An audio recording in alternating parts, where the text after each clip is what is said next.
Tank dan heli lapis baja TNI bikin Sebi ciut, satu persatu pentolan OPM menyerah tanpa syarat. Meski sudah dijelaskan TNI sebagai rotasi pengamanan rutin, namun juru bicara OPM Sebi Sambom dan Panglima Goliat Tabuni menuduh TNI mengerahkan pasukan dan kendaraan lapis baja. Bahkan, menurut Sebi beberapa tank amfibi bergerak perlahan diiringi dua helikopter anti peluru terbang rendah di kawasan Timika, Papua, mengangkut tentara dari kapal perang Kri 524 Teluk Calang. Sebi menuding, beberapa siswa dan anak-anak diduga dijadikan agen oleh TNI berfoto bersama di kendaraan lapis baja. Namun TNI menilai Sebi asal bicara dan panik. Foto itu merupakan momen kunjungan siswa TK Hang Tuah pada Senin tanggal 14 April. Juga dipertegas Ketua Jalasenastri Cabang 2 Korkap Sija 3, Novi Benediktus yang mengatakan, itu bagian upaya menanamkan wawasan kebangsaan dan kecintaan siswa terhadap TNI sejak dini. Terkait tuduhan TNI mengerahkan 6.100 tentara sejak Januari tahun 2025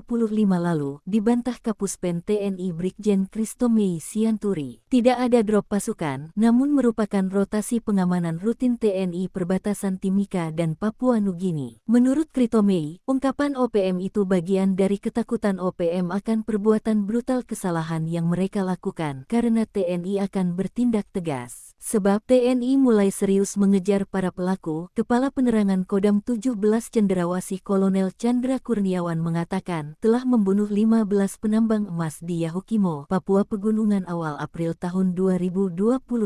Upaya pengejaran dan penangkapan terhadap para gerombolan OPM penjahat kemanusiaan terus dilakukan oleh aparat keamanan, kata Kapendam dikutip dari situs resmi TNI Selasa, tanggal 15 April tahun 2025.